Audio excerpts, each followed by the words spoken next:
The Galactic Council had seen many new civilizations rise in the endless sea of stars. Some came with pride and power, some with fear and confusion. But when the ships from the small blue planet called Earth arrived at the Council's borders, no one was prepared for what they found. The humans came smiling. Their ships were not the biggest or the most beautiful. They were made from mixed metals, clearly repaired and rebuilt many times. Yet they carried themselves with confidence, shining with small lights and painted flags of many colors. When the first human stepped out of their ship, he smiled, raised his hand, and said, "Hello there. We come in peace." The gathered alien ambassadors looked at each other in confusion. The Venari, a tall species covered in silver scales, whispered. They greet with their teeth showing. How strange. The Keltor scientist Yalv recorded the event carefully, noting the humans' relaxed posture, the friendly tone, and the warmth in their eyes. To most in the hall, these newcomers looked harmless, perhaps too harmless. In the long history of the galaxy, peaceful species rarely survived for long. The Council had learned that only those with strong armies or powerful technology could stay safe. Yet these humans smiled as if they feared nothing. When the first human delegation joined the Council, they were full of joy and questions. They wanted to learn everything: how other species lived, how they traveled, how they communicated. Within days, they picked up fragments of alien languages. Within weeks, they built translation devices that worked better than the Council's own. Their curiosity seemed endless. Ambassador Liara Mason, a human with calm brown eyes and a soft voice, became the face of her species. She shook hands with beings who had never been touched before and laughed when they reacted in surprise. She said, "It's just a greeting. We like to show we mean no harm." The Council smiled politely but remained cautious. The Zealoth, a proud and ancient warrior race, dismissed humans as weak. "They speak of peace," said General Zorn, "but peace never lasts. They will cry for protection soon enough." However, Yalv, the Keltor scientist, was not so sure. He had been studying human history and found it confusing. The humans had lived on a planet full of storms, earthquakes, volcanoes, and floods. Their species had faced hunger, cold, and diseases that wiped out millions, yet they had survived. Again and again. Their world was not kind, but somehow they had learned to smile through it. When Yalv asked Liara about this, she laughed softly. "We had no choice. Our world never gave us peace, so we learned to make it ourselves." The Council chambers buzzed with discussion. Many found the humans charming, but others felt uneasy. They seemed too adaptable, too eager to learn, too fast to grow. Their technology advanced at a speed no one expected. In a few short years, humans had built new ships using designs borrowed from dozens of alien models, yet improved them in ways no one had imagined. They weren't the strongest or the most advanced, but they were something far more mysterious. They were fast learners, and they worked together in ways other species found strange. When a reactor exploded on a mining colony, humans didn't wait for orders. They ran straight into danger to save trapped workers, even from other species. They risked their lives without hesitation. Afterward, when asked why they did it, Captain Aidan Holt replied with a grin, "Because they needed help." Simple as that. Some species found this admirable. Others called it foolish. But the humans kept smiling. Soon the humans began to spread. They set up small colonies, always choosing the hardest worlds: icy moons, desert planets, storm-filled skies. While others avoided such places, humans called them home. They built, they adapted, and they invited everyone to join them. The Venari found it odd. "Why do you choose such terrible places?" one of them asked a human engineer. The man laughed. "Terrible? You should see our hurricanes back home. This is relaxing." The aliens were amazed at their humor. No matter the challenge, humans joked about it. They made light of danger, smiled in the face of failure, and turned mistakes into lessons. The Council began calling them the smiling species. The humans didn't mind. They even liked the nickname. Still, some species began to whisper, "How can they be so calm? How can they face every danger with laughter?" The truth was, no one understood yet what that smile meant. Yalv spent many nights studying human psychology. He learned that humans use smiles not only for joy, but for comfort, reassurance, and even determination. When scared, they smiled to stay brave. When facing pain, they smiled to show strength. Their smiles were not weakness, they were shields. Yalv wrote in his research, "Humans are the only species that smiles when facing danger. They smile not because they are unafraid, but because they have already accepted the risk. This makes them unpredictable and perhaps unstoppable. But his warnings were ignored. The council was too busy with politics, trade routes, and pride. 1 year later, a great celebration was held at the council's headquarters. Humanity had been officially accepted as a full member of the Galactic Union. Ambassadors from hundreds of worlds attended. Lights filled the great crystal hall, and music from dozens of cultures played together in harmony.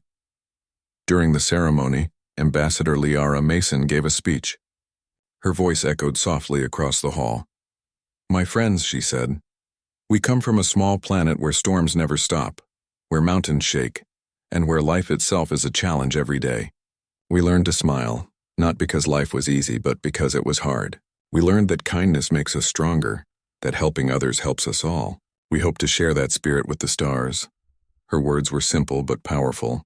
Many alien leaders applauded. The Zealth general only crossed his arms, unimpressed. "Pretty words," he said, "but smiles do not win battles." Liara simply turned to him and smiled. "Sometimes they do." Over the following years, humans continued to surprise everyone. They helped repair damaged stations, healed the sick, and shared their scientific discoveries freely. When others refused to work together, humans volunteered to mediate. They had a strange power. Wherever they went, cooperation followed. Even when disputes turned tense, a single human with a calm smile could diffuse the situation. Their presence seemed to remind others of hope. They were not rulers, not conquerors, but something more powerful, unifiers. Still, not everyone trusted them. Some feared that humans' endless curiosity and adaptability might one day make them too powerful. Rumors began to spread that humanity's kindness was a mask, that their smiles hid secret intentions. But those rumors faded quickly. The humans never showed aggression, never raised weapons, never acted arrogant. They were too busy exploring, learning, and laughing. Yalv, who had once studied them from afar, now visited Earth. What he saw amazed him, a world full of life, both beautiful and chaotic. Humans lived among storms, volcanoes, and oceans filled with danger, yet they thrived. Children played in the rain, families built cities beside wild rivers, and artists painted skies with colors inspired by sunsets and stars. He finally understood the secret of humanity. "They are not fearless," he wrote in his final report. "They are brave because they feel fear. They smile because they choose hope, and that choice makes them more dangerous than any army." Back at the council, Liara Mason continued her peaceful work, unaware that destiny was preparing a test far greater than anyone imagined. For now, the galaxy saw humans as friendly, harmless, and endlessly optimistic. They were the ones who helped, who smiled, who believed in cooperation. But soon something was coming. Something that would shake the stars and test every world's courage. And when that time came, the galaxy would finally learn the truth. That the smiling humans were not weak. They were simply waiting for the moment when their true strength would be needed. Months passed after humans officially joined the Galactic Council. Their presence had changed many things. Trade between species became easier, diplomatic talks grew friendlier, and even the council hall seemed brighter with their constant laughter and small acts of kindness. To most aliens, humans were unusual but pleasant. They helped others freely, asked questions endlessly, and never acted superior. Many older civilizations thought of them as childlike, curious, emotional, and overly optimistic, but they didn't know what lay beneath those smiles. The first test of humanity's true nature came quietly. The desert world of Othra was dying. Its twin suns grew hotter each cycle, and the atmosphere was thinning. For centuries, the Othrans had tried to control the damage, but their resources were too few, and their people too tired.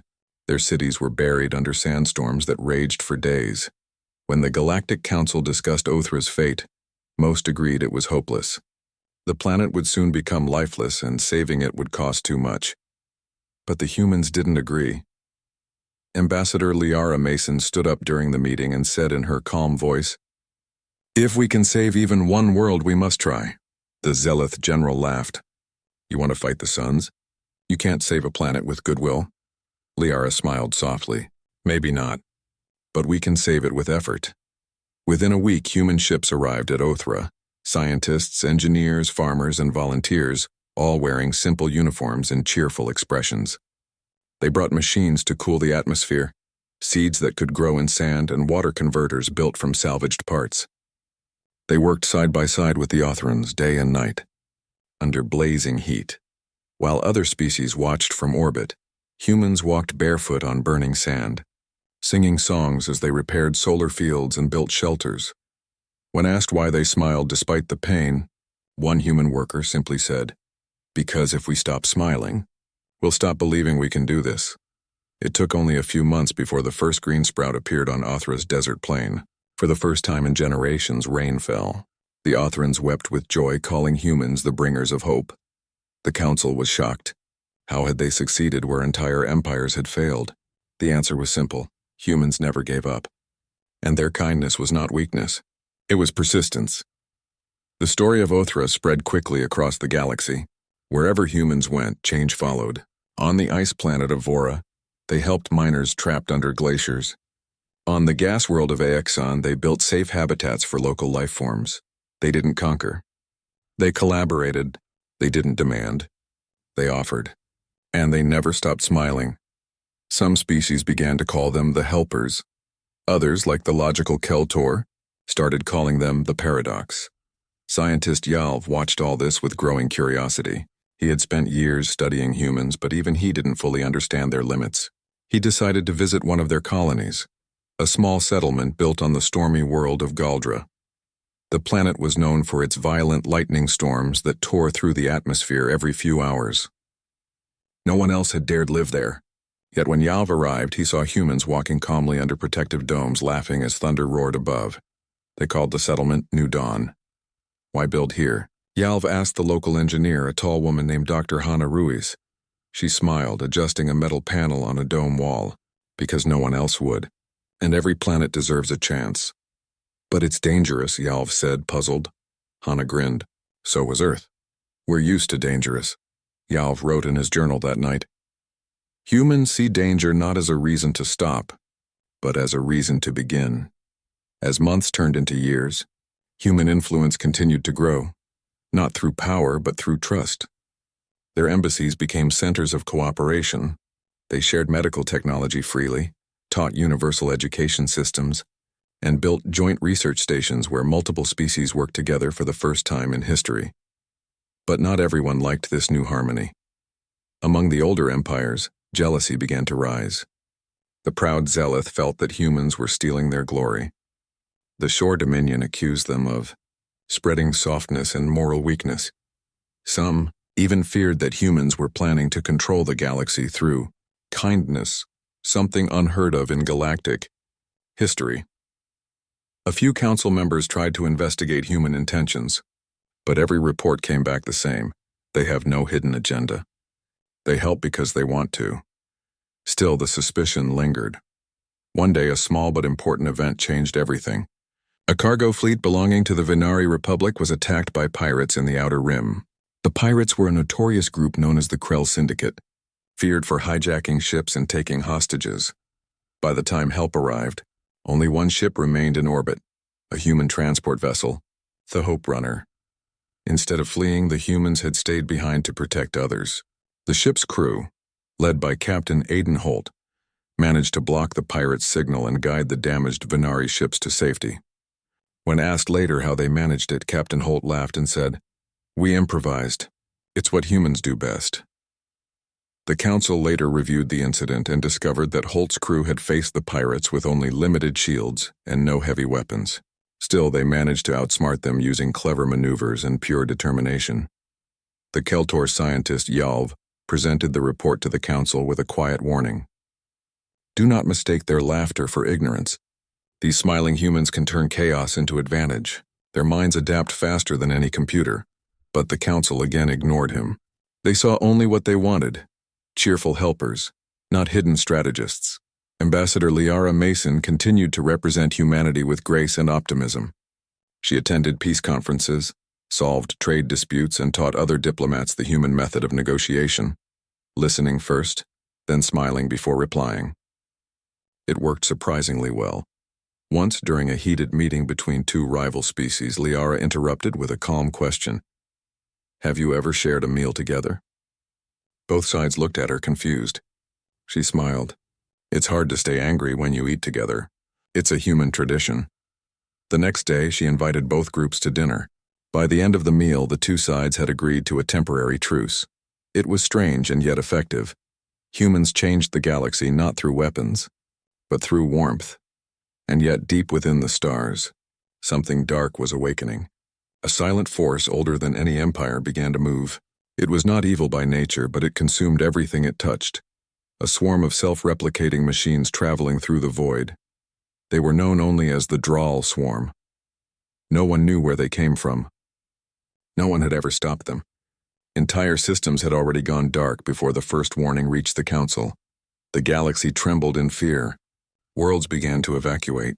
Armies gathered their fleets. The proud Zealoth prepared for war, while the Vinari built defensive rings around their worlds. Through all the panic, the humans remained calm. They didn't shout or boast. They simply began to study. Scientists, engineers, and explorers came together, sharing information across colonies.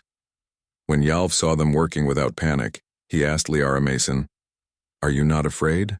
The Drawl have destroyed hundreds of systems." Liara looked up from her holographic map and smiled gently. "Of course we're afraid," she said. "But fear doesn't mean surrender. It means we have something to protect."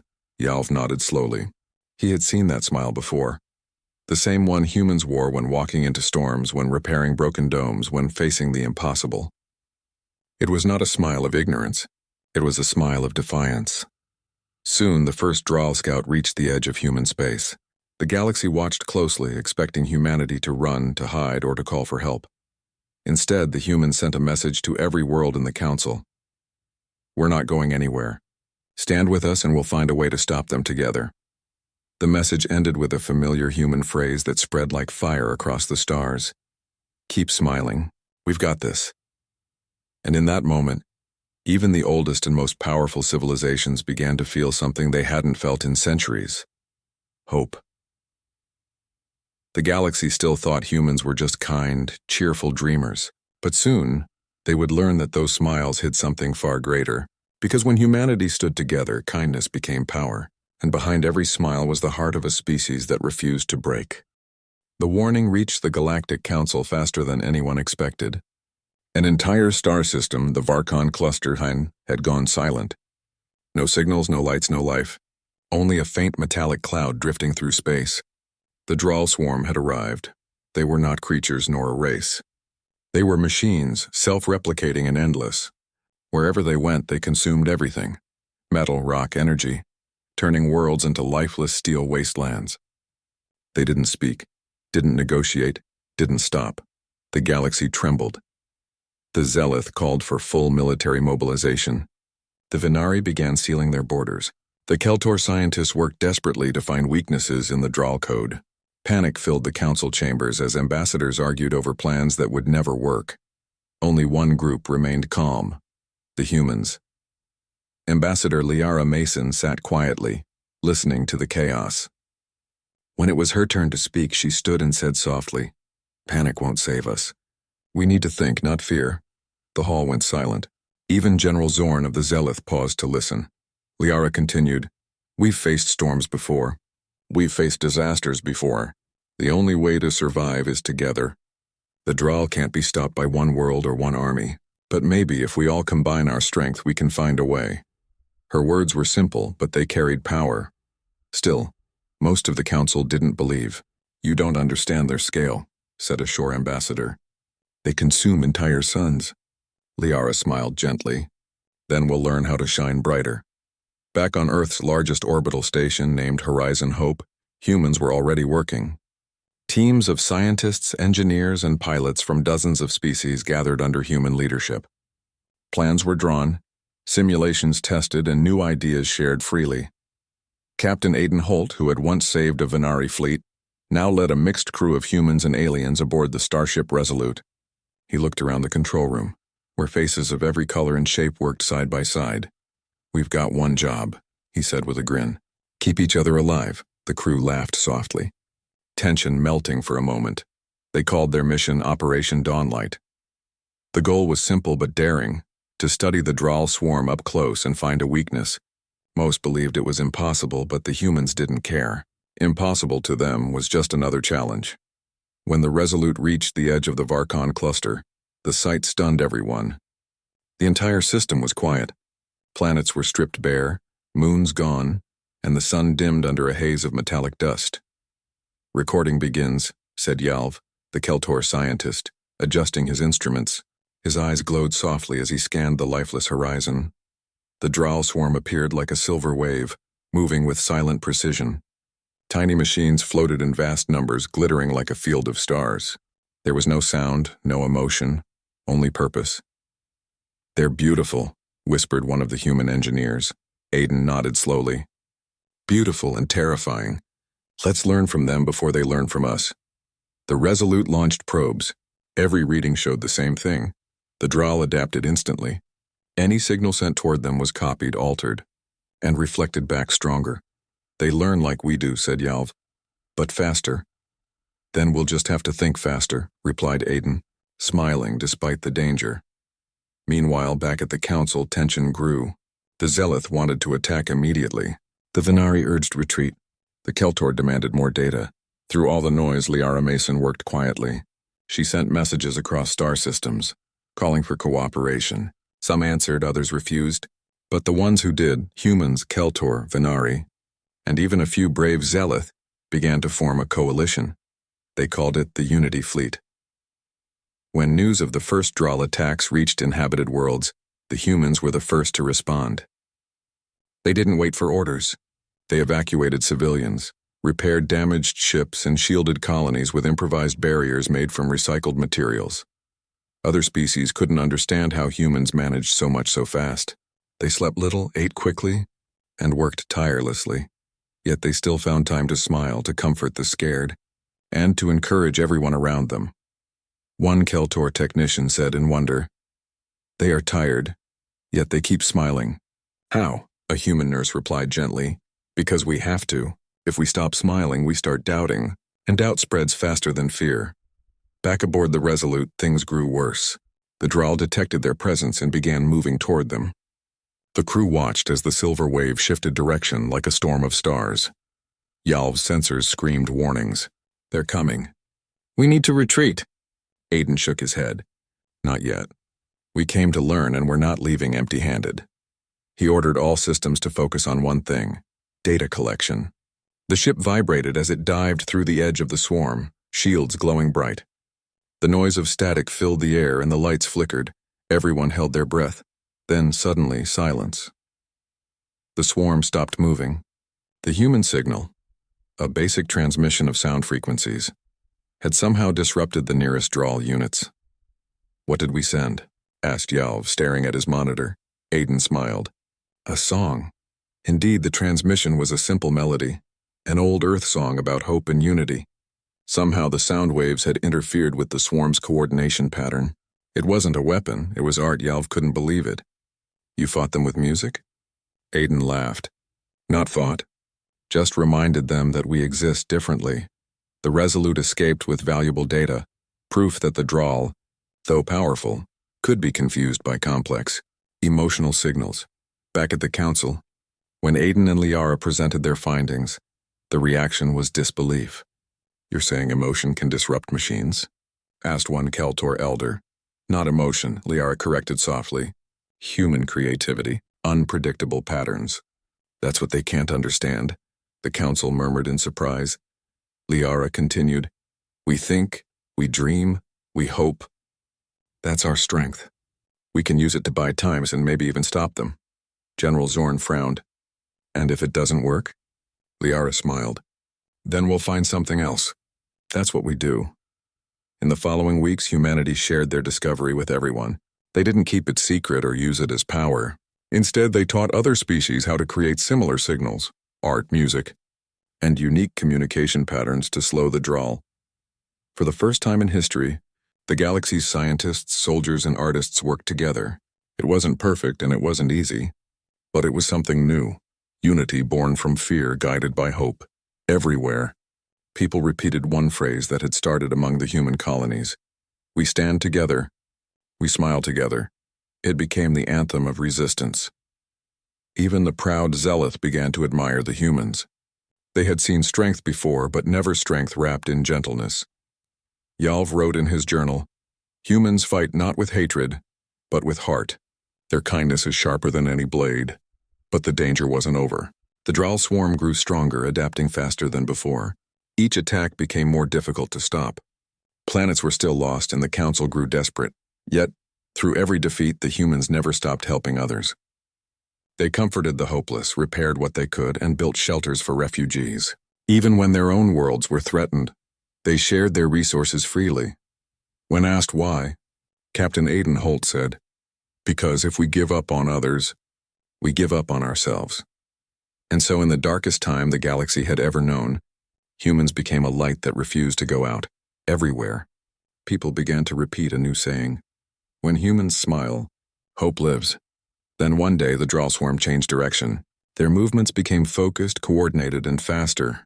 The galaxy's sensors detected something terrifying. The swarm was heading straight for the galactic core, where the Council's greatest worlds were located. Every system prepared for evacuation. Fleets gathered, but fear filled the stars. In the Council chamber, leaders argued once more, but this time, Liara Mason stood and raised her hand. "Enough," she said. "We don't need more fear. We need a plan. Together." She turned to the assembly, her calm smile shining in the dim light. "Let the humans lead this fight, not with weapons, but with unity. You've seen what we can do when we stand as one. Trust us." There was silence. Then slowly, one by one, the leaders nodded. The galaxy had no choice, and for the first time, it was ready to follow humanity's lead. And as the fleets began to form under one banner, a quiet truth spread among the stars. The smiling humans, once seen as harmless, were becoming something else. Not conquerors, not heroes, but the beating heart of a galaxy learning to hope again. The Droll swarm was now closing in on the heart of the galaxy. Its movement was fast, precise, and unstoppable. Entire fleets tried to intercept it, but even the largest armadas could only slow its advance. Planets were evacuated, refugees fled in panic, and yet the humans remained calm. Captain Aiden Holt gathered his crew aboard the Resolute and spoke to them with his usual gentle confidence. "We've faced impossible odds before. We've faced storms, deserts, ice, and fire. The Droll are nothing we haven't faced, and just bigger. And bigger doesn't mean stronger if we work together." Across the galaxy, Ambassador Liara Mason sent messages to every species willing to stand united. Her words were simple but powerful. "We don't fight alone. We fight together. We are more than fleets and weapons. We are hope, and that is stronger than fear." The concept of hope as power was alien to most species. They had relied on fleets, armies, and technology. They had never understood that a single species' resolve, shared freely, could inspire action across thousands of worlds. Humans had understood this instinctively for centuries. The Unity Fleet was formed. Hundreds of ships from dozens of species now moved under a single plan, coordinated by human engineers and diplomats. For the first time in galactic history, species who once competed fiercely now worked side by side. Zealth warriors piloted alongside Vinari scientists. Shore freighters carried Keltor supplies, and humans guided them all with calm smiles. The fleet moved like a single organism, every unit anticipating the other's needs. Humans had taught them a method: communicate, adapt, and never panic. If fear spread, the fleet faltered. If cooperation spread, the fleet became unstoppable.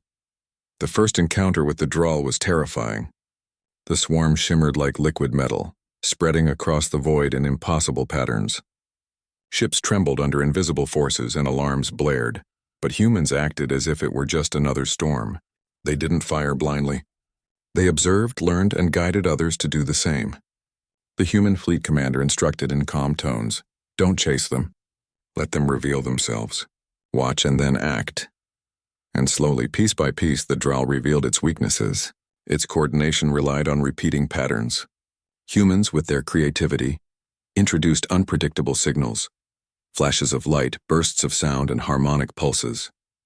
They worked like artists painting chaos into order, disrupting the swarm's rhythm. Other species watched in awe as the humans moved among danger with ease. A Keltor technician whispered, "They fight with mind and heart, not weapons." Humans taught others the same.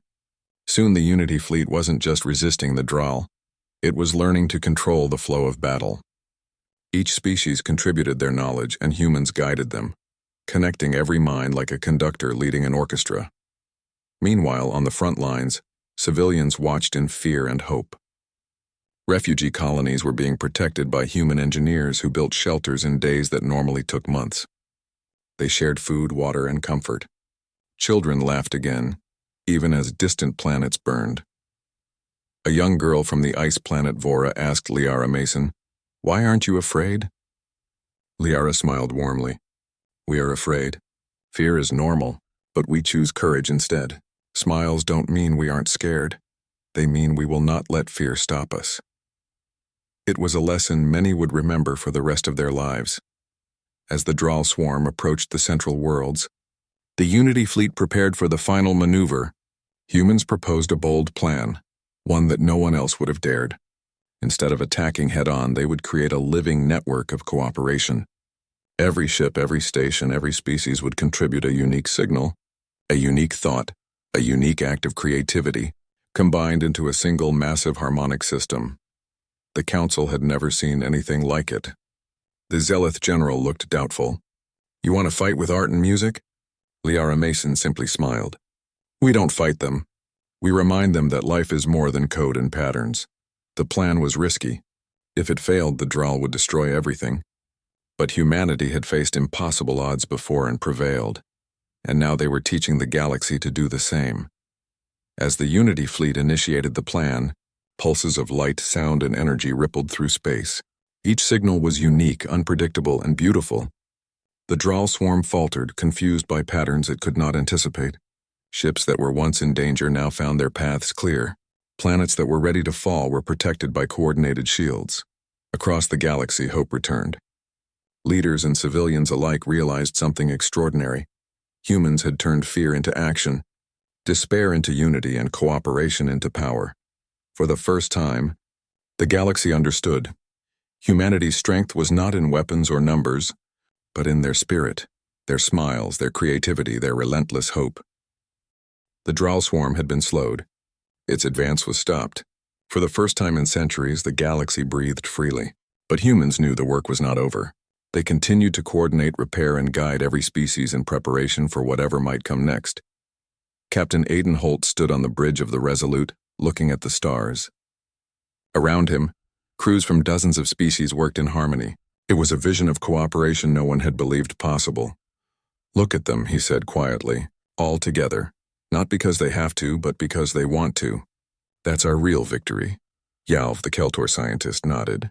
"I've studied humans for decades, and I finally understand. Strength is not just survival. It is the ability to lift others while standing firm yourself." In the months that followed, the galaxy rebuilt. Human engineers taught methods for planetary repair and interstellar cooperation. Refugee colonies were restored, new schools were built, and scientists worked together on technologies that had once been guarded jealously. Everywhere, the humans left a mark, not as rulers, not as conquerors, but as teachers and friends. They had shown the galaxy something it had forgotten, that kindness and courage could be the greatest forces of all. Liara Mason traveled from world to world, always smiling, always patient, always encouraging. She reminded leaders and civilians alike that the universe was vast, dangerous, and unpredictable, but together, they could face anything. "Remember," she said at one assembly, "a smile is more than happiness. It is strength, it is courage, it is hope, and it can change everything." The phrase "smile like a human" spread across the galaxy. It became a saying for children and adults alike. It was whispered in classrooms, repeated in councils, and painted on the walls of rebuilt cities. Years later, humans became a legend. Stories of the smiling ones inspired art, music, literature, and education across countless species. Children learned of their courage, their creativity, and their kindness. And the galaxy remembered a simple truth. It was the humans who had stood calmly in the face of impossible odds, who had smiled when others panicked, and who had inspired unity where there had been only fear. Even the proud Zealot, once skeptical, now taught their young about the human way. "Strength is not only in your arm," the elders said. "It is in your heart and your mind and in the smiles you share with others." The Keltor recorded it in their most sacred texts. The Venari celebrated it in song. Across the stars, humanity became a symbol, Not of conquest, not of power, but of hope and resilience. Centuries later, when new species emerged in the galaxy, they asked about the humans of old. The elders would say they were small, cheerful, and endlessly curious. They smiled before every storm, not because they were unafraid, but because they had already decided they would face it. And when they stood together, they made the impossible possible. The galaxy never again underestimated the smiling humans. They had discovered too late for many that true strength often wore a gentle face, carried kindness as armor, and wielded hope as a weapon. And so, whenever a challenge arose, one phrase spread quietly across the stars: smile like a human. It was no longer just a saying. It was a lesson, a strategy, and a promise. The smiling humans were the deadliest. Not in hatred, but in hope. Not in anger, but in courage. Not in destruction, but in the power to unite a galaxy that had forgotten how to believe in itself. And in that truth, the galaxy found a light that would never fade.